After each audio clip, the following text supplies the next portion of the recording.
Inside Out. Alright, the Inside Out ku SML News Yugi njagala kwebaza kutugobera ku mukutu gwaffe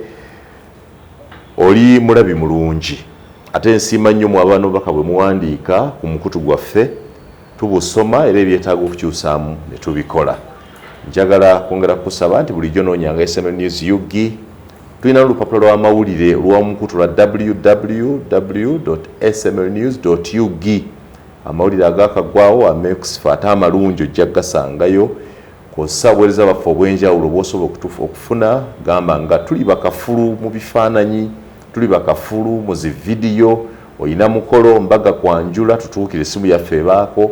ebyo byonna we are a production house tuli bakugumbya production ku maloboozi n'ebifaananyi byonna ebigendera mu ekyo tutuukire kale nga bulijjo nze Simon Muyanga Lutaaya. Omugenyi wange nkyalero ye Wuuno Kyamundu owa JEEMA. Sagala kugamba nti ekifo kino kyali mukwasibu si kyamanyi kifo kyolimu. Nakoma kulaba billboard mu Kampala oyagala bwa president n'engamba. Njagala bwa president bwa JEEMA sebo kati. Njagala kugikulembera. JEEMA. Ng'oleeta ki ekyenjawulo manyi lyokera nolota nti njagala kugikulembera ogikulembere to bring what obanga oleese kyoredde nyina byenkoze mu pati bammemba babimanyi ne bana Uganda njagala ndowooza kimanyi ebbanga ogubadde mawulire ebbanga lyonna kyenjogerako kimanyi nti JEEMA nga sinnafuuka mwogezi waayo kuwulika kwayo kwabanga kutono. Kituufu wagiwuliza kituufu wagiwuliza ng'etwalibwanga oba kabiina kaba individual mu babiri basatu naye through my efforts and my team the media team mulwairo JEEMA ewulikika obitambuza era zikabo apowering akaluka asumaani awo nokaluka mu asumaani omanye entalu zetwalwana agamawulire ate nno twava mu 2016 nga tetufunye mubaka nga JEEMA 2016 tetwafunayo muntu n'omu basaaliro yajja mu by election through our efforts kujjukira ng'olemera olwairo bwe twogerera twatandika the media department okubeera nga tugenda mu institutions of higher learning okubanga nayo tulabanga JEEMA etandika okukola ki okunnyikira eyo tukozeeyo omulimu olwairo we twogerera tulina bagidi president bana Gidi president universities mu Uganda esebo kakati weya ne weya tulina Metropolitan University Metropolitan International University main branch yayo by the way eri Kisoro eyina branches 3 eyina Ekisoro eyina Embarara ne wano e Kampala so Gidi president wayo Ekisoro Ekisoro ne Embarara actually wa JEEMA ba JEEMA ababiri abo Gidi president wa Bishop Stewart University Bishop Stewart manyoji University ya Anglican Church actually a university singa students population mu Western Uganda Gildi wayo wafe wa JEEMA. Really, you've been doing such mobilization? St. Francis University eri Mbarara. St. Francis University main branch eri Kanungu naye gyatandikirwa naye biggest branch yayo students population kwesinga eri Mbarara nayo Gildi president. And you know that what is most unique in that is that you have cut into a rare ground. Sina Buganda naye ate eyo. Tulina kye twarealizinga ku kitundu kyaffe kino ekitundu kya Buganda makyazi wenva politics wa Buganda si politics wa kuwuliriza si politics wa nsonga politics wa wano wa kuchamuka kuchamuka sikuwuliriza oli mtu twamala kola research ate no newammwe newamusoga si politics wa kuwuliriza yensonga abantu abajja n'ebiwandiiko ebitawera mu kooti babeera baawano newammwe nebusoga oli mutu kati region ya north ne West netegereza netteeso politics wabwe wakuwuliriza politics wabwe wakuwuliriza era ekituyambye okumakinga inroads olwokuba tulina ideology etegerekeka ng'ekibiina bw'ogenda n'otuula n'abantu ne bawuliriza akuwuliriza tulina omwana omu ku bagirudi president abo mwana wa chairman we NRM owa district emu mu Western Uganda naye yajja ye ng'alaba ayina kubeera wa JEEMA chairman oyo ekyegambira nti politics waabwe wa kunnyonnyola wa reason nanoonya ng'omuntu nangamba njagala kusisinkana ne musisinkana mutabani we ng'alina byamunnyonnyodde kuba n'ekirala ekyewuunyisa nti osanga abaana eyo n'akunnyonnyola ideology ya JEEMA mu butuufu ng'okakasa nti ono kyawagira takiwagira ku excitement akimanyi kakati yajja ne tusisinkana nannyinnyonnyola ne munnyonnyola nangamba naye abasajja bayinza okunyiigira naki naye we yavaamu n'agamba nti naye ono omwana wa myaka 18 ali redde okubironginga gy'ayagala n'agamba ate munsanyudde ideology yamwe eri clear ideological clarity ya JEEMA bw'oginnyonnyola omuntu yenna awaayo amatu ekyamazima tayinza kusigala kyekimu n'amala n'akola kinagamba nti awo omwana mukoze eki omwana mutani njagala kuwagira mu kintu kimu nti ebitundu nga Acholi Lango West Nile Teso ne Ankole Ankole gattambyo na Ankole Kigezi bo abakulu sitegeeza aba government naye abakulu abasajja abakulu old people influential opinion leaders batula ne bavetinga n'omuntu koba okitegedde kobe tokitegedde nti akena ono nti tetujjaawo akena no ate mu Western yo tekiriyo nnyo ekyo naye abantu nga population y'abantu teriyo nnyo opinion leaders naye abantu batuuse ku level nti ye tajja kulonda bulonzi ajja n'awuliriza yensonga lwaki olaba ekitundu kyolowooza nti President Museveni NRM yandibadde akidominatinga ndowooza ebibiina nga Forum for Democratic Change bawanguddeyo nnyo ababaka bangi lwakuba bya politics waaki wakunnyonnyola n'osanga omubaka nga yakubye na minisita wa Museveni ye muhweza abadde yagenda mu Silamba nga bamwebasa muhweza bakwebasa ate bayite batuteka otafiire tokiraba otafiire bamukubaka bamukuliyetingira constituency kugamba nti bantu abawuliriza kiki kyoteeka ku mmeeza programs kizolina ekitali wano kandi Buganda change lwaki enzikiza yana nti Busoga ne Buganda zirimu okukyamuukirira abasoga bakola ekintu kino tenanyo kigamba abantu mu kalulu akawedde abasoga Busoga na districts 11 districts 8 eza Busoga zanonda Bobi Wine kuba president era ye yaziwangula era mu byafaayo bya NRM ku mulundi guno oguwedde NUP ye yawangula Busoga kuba president kiriza Bobi Wine yaba kuwangula wala kati singa ye president abasoga gwe balonda bwekituuka ku bubaka bwa parliament Busoga yina ba MPs 44 MPs kuba MPs 44 omu wa JEEMA omu wa NUP ababiri ba FDC so in terms of kulonda ba MPs FDC ina bangi okusinga NUP bw'oba ogibaze combined opposition eyina y'ababaka 4 ku babaka 4 mu 4 so mbuuza Basoga bannange bulijjo nti so mwali mulonze Bobi Wine abeere president naye nga mulondedde omubaka wa parliament atya ne mulonda Museveni gwe mwali temwagala because by now singa Bobi Wine yawangula Museveni singa ali mu opposition so Busoga yandibadde opposition nga yeefugayo yabaka 10 nga government eri mu buyinza inayo omubaka ogwo nga ne bwagattako ebyo biina ebirala ina ababaka 4 so kikulagira ddala nti abantu balonda ekintu kye batalowoozaako. No, kakati obuzibu obuli mu bitundu byaffe Busoga ne Buganda ebintu bibiri twale mu byawula, politics ne power. Wano politics atutwala nnyo, naye omuzannyo gwa power tugutunulako kitono, tukyamuka nnyo n'ebyobufuzi. Musomesa sitegedde. Wano tukyamuka nnyo n'ebyobufuzi, naye obuyinza tetubufaako. Kutune gundi yatutama kuba kati abantu abatunuulira obuyinza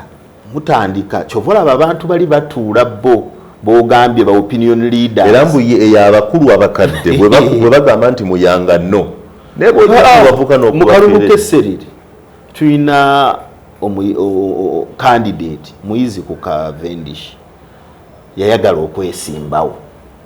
by election y'esserere n'agenda n'atugamba nti oba bamuyita omukulembeze babaye rote balina title gye bamuwa najja n'atugamba nti yampise n'abakulu ne baŋŋamba nindeko nkyali ate era nga naye yavuddeyo akirespectinze tolina bw'obajeemera because yavuddeyo n'agamba akaneekalakaasa nga yavuddeyo decision yaabwe nga naye agikoze eki agirespectinze. Kakati bo batunulamu ne balaba equation ekyo kyennyini ky'ogambye ti mulonda president okitegemuwa babaka ba parliament olwotegeeza temuzannya muzannyo gwa power. Ate Buganda kye yakola differently yo Buganda ya demonstrating nti Museveni ne system yo tukukooye ne mu makalulu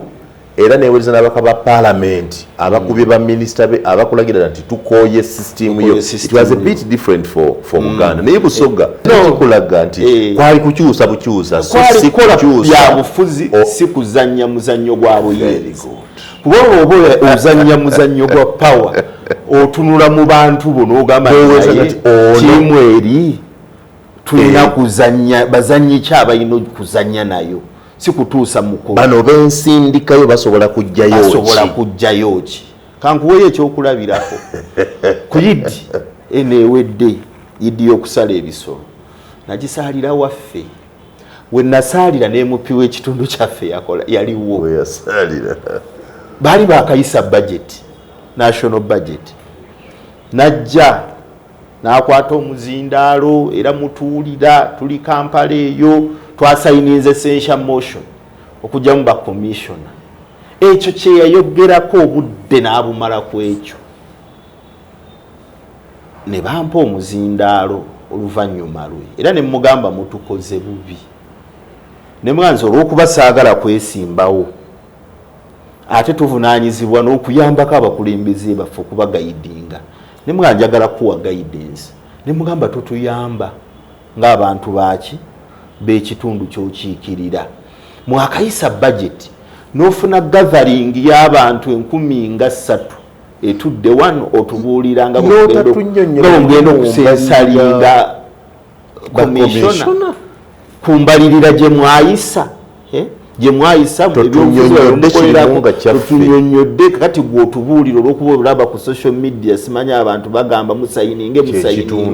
bwe kyekitunda ne mugamba nandisuubidde bw'ojja wano kutugamba ndi mu budget eno gye twayisizza ekitundu kyaffe kalungu kirinamu nalobinze kino na kino na kino ne bwe biba bisatu bino bye twafunyemu oluguudo lwaffe luno baalutaddemu kino kitusobozese emyoga tusobola kufunayo bwezi tukwasaganya ffe ne budget tukwataganira wa ne mugamba otukoze bubi nnyo bw'oba ebyo tobikola ki tobimanyi ne mugamba era kyova olaba mwayisa gundi sente zino ze mwagala ate okugiramu abantu obwesige mwaziisa naye olw'okuba ebya budget tobifaako era ogenda kudda n'olulala nga mulimu ensobi ezaakolebwa era oddemu byebimu kubanga bayisa budget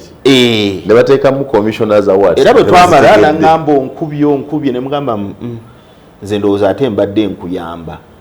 kuba nze saagala awalala woonaalaga saagala mugambe walala bwogenda ebyo bye mba mutandika in fact waliwo honarebo bali mwezo mukwano gwange tulina gye tusinkana eyo ku talk show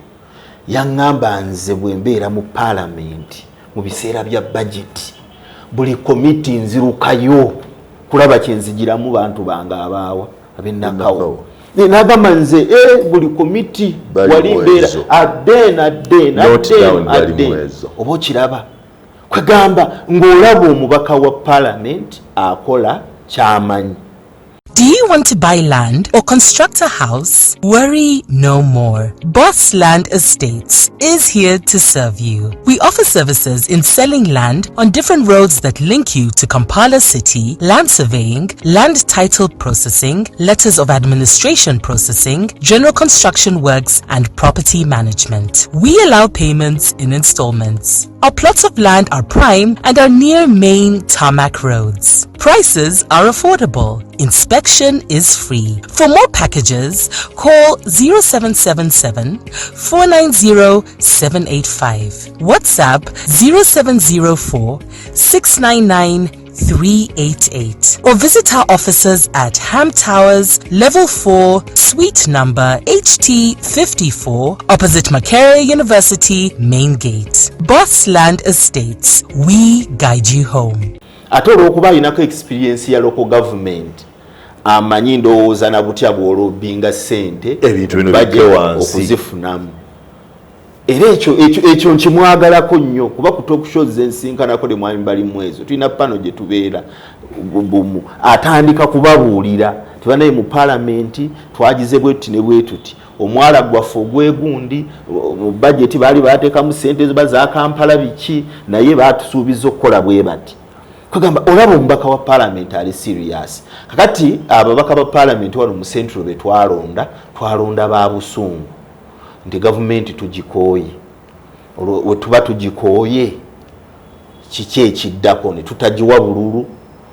naye n'ababaka ba parliament ate be twatwala nga tebalina kye basobola ate nga tebalina kye basobola kujjayo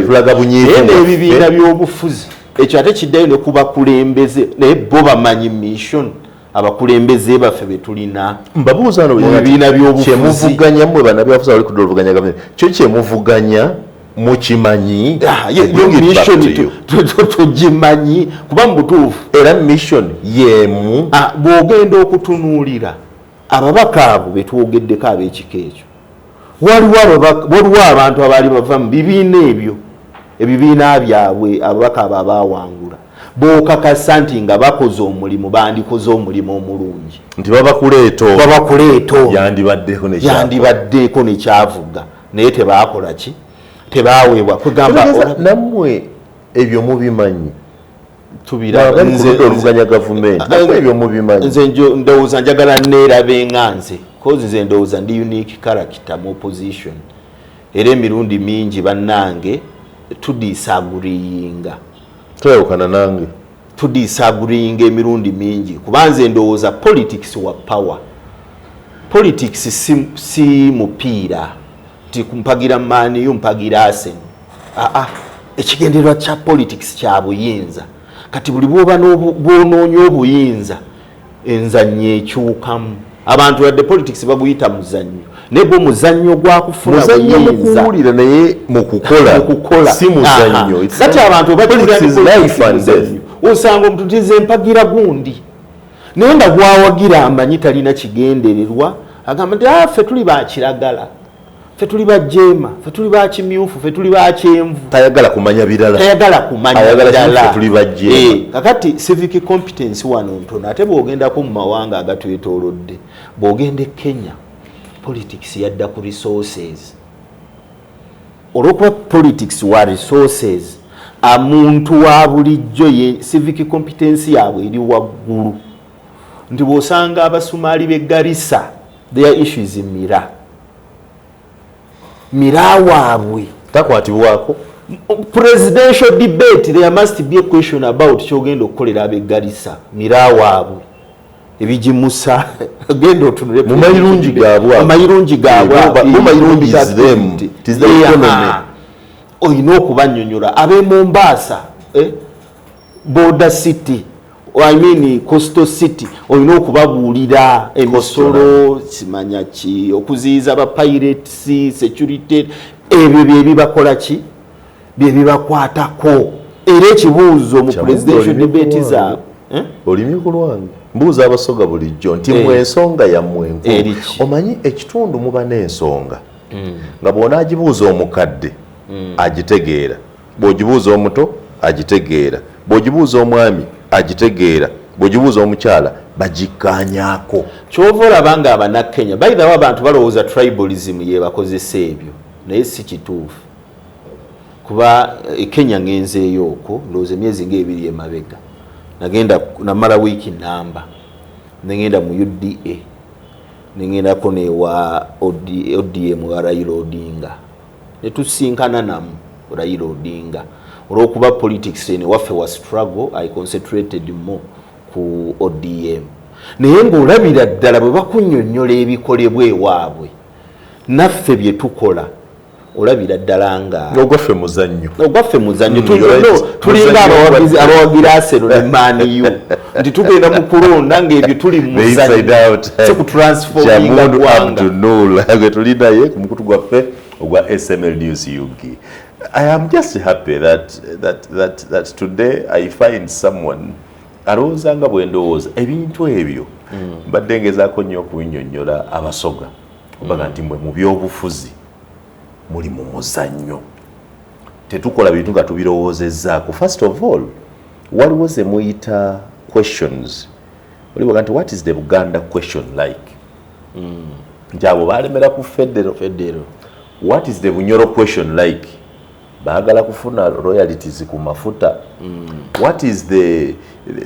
big question in Lango resettlement we are ravaged please bring us back give us that support like that era bw'ozannyira ku ttaka lyabwe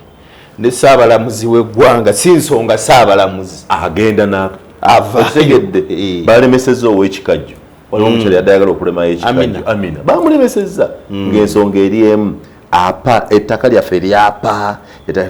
tosobola kutwala ttaka lyaffe intu kikajjo ffe ekikajjo tekijja kutukolera kijja tugaana okulima ate tetubitegeera kitundibwa ettaka lituve they fought it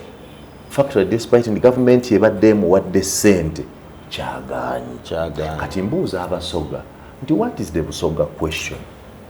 nga ne Kyamundu Omuganda agimanyi asobola ojjogerako mu JEEMA because buzifuna nga bw'otegedde yabunyolole what is the Busoga question nga waliwo twagala nti Kyabazinga ensonga yaffe yakyenga nti okeke naawe Kyabazinga waali mwamwagala ne mufuna I don't mind ani aliwo but there is a Kyabazinga eri Busoga mwamufuna what next kiki ekisigadde bayitawe bw'otuuka ebusoga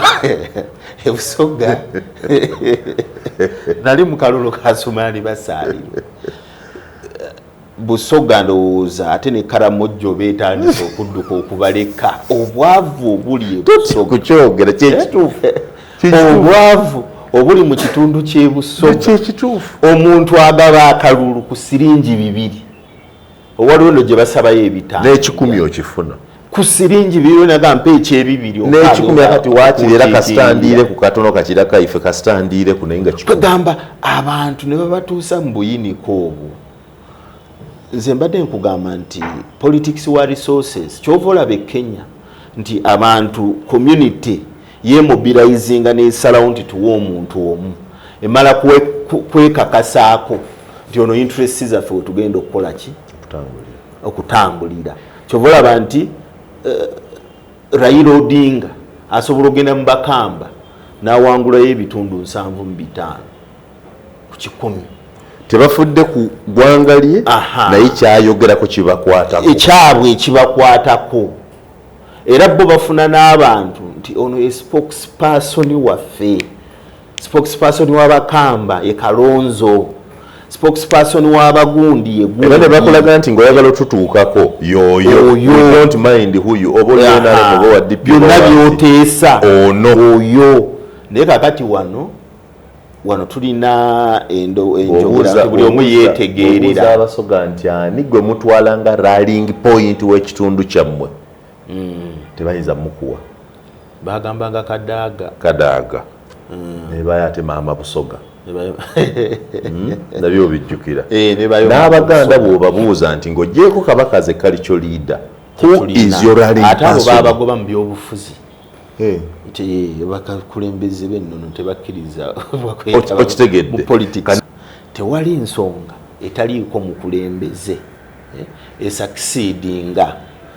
okujjako Satan yabeera agikulembedde. Buli nsonga ebulako mukulembeze Satan yabeera waawo nga yagikulembera. Kyova olaba wano ne betulowooza abandi badde batuwa direction tubavuma tubayisaamu eggaali bavuma tugamba tulina kyotugamba tetwagala kumanya ekyo kati bw'oba toyagala kumanya then ekikuleese gye tuli ate nze ntera kugamba abantu ntera okunyusanga abantu eraga ffe twetegeerera nze nange nina endowooza yange nti nina endowooza yange mu respectinga singa tuyalinga endowooza netugitegeera nze endowooza y'omuntu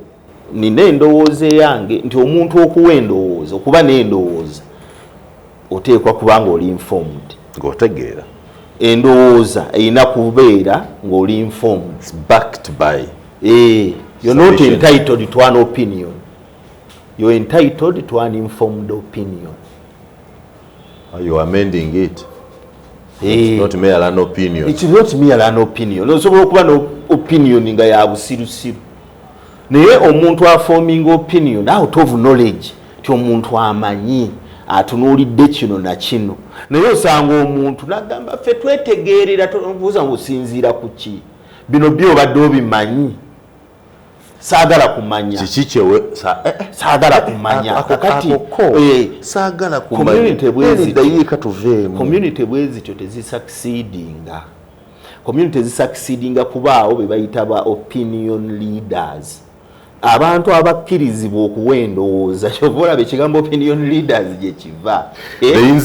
oteekwa okuba nga oli informed okuwa opinion leaders. Yes, opinion leaders. An opinion that can help us to lead. That by your opinion you can accept that you lead us. Your understanding leads us. Simanya gwatayagala kumanya ate obe n'opinion. Honestly. Toyagala kumanya ate opinion kati ebyo bye bitutawaanya wano n'ebusoma Wuuno Kyamundu kiki kyolowooza nti kyoyagala okukolera JEEMA Asuman kyatakoze? No, Asuman akoze ebiri mu busobozi bwe abikoze era JEEMA weeri obwo bwe busobozi bwa Asuman basaalirwa. Kakati nze ndowooza nze nkugambye ti ndowooza tuteekeddwa okuyingira mu universities. Lwaki universities by the way? Lwaki universities kufuna abantu bali informed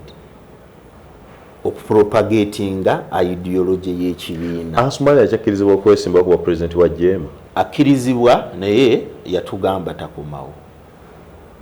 Tagenda kuddamu kwesimbawo. Constitution yaffe teri mu bisanja yadde tulina akalombolombo tusavinga bibiri. Abiwezezza ali mu bisatu olwa covid naki gundi yayongezebwayo era yalaga litali interested mu kuddamu kulembera kibiina. So Asuman takomawo mu parliament ne mu JEEMA mu parliament ajja kukomawo. Parliament kumpi yakasavinga ekisanja kimu kiri yagenda kitambuddeko kiggwako naye byakoze bwe busobozi bwe. Kati ate naffe tulowooza ate naffe tulina okugattako ettaffaali. In fact development ejja lwekyo buli woozimba abakulembeze obawo omukisa okupracticinga ebyo byobasizemu olaba obabikola. So ffe tuli nurtured by the party okuvaayo obuteesimbawo nga Asuman alaze nti takomawo kuba nakuli azaamanya kibiina kikibiina kiwestinze resources leaders bawestinze obudde babazimba mugende mwongereyo ekintu kakati ate gwe n'otuuka n'otunuulira bitunuulire. So ffe okuvaayo kwaffe ku answering a call eyo ezeetusigibwamu kyatu. Could you by any chance know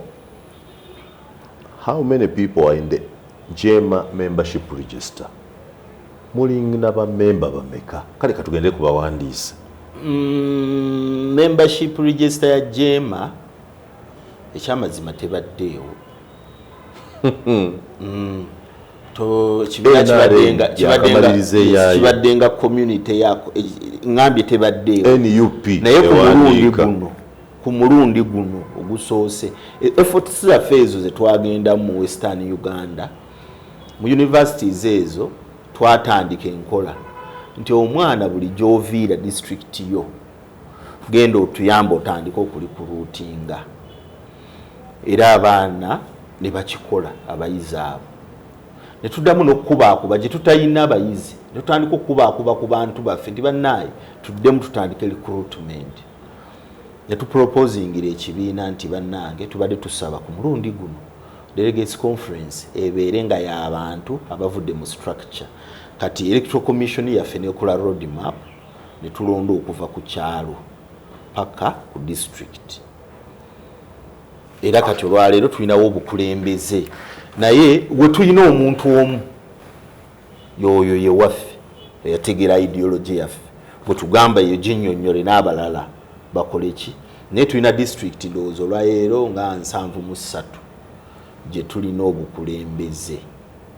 obw'engeri emu oba endala obwa district nga balonda kuba bwobeera kankuwa ekyokulabirako district nga Kaliro nti mu ggombolola erimu tuyinza okuba tulinayo abawagizi abatukkiririzaamu abasobola okugula kaadi y'ekibiina 3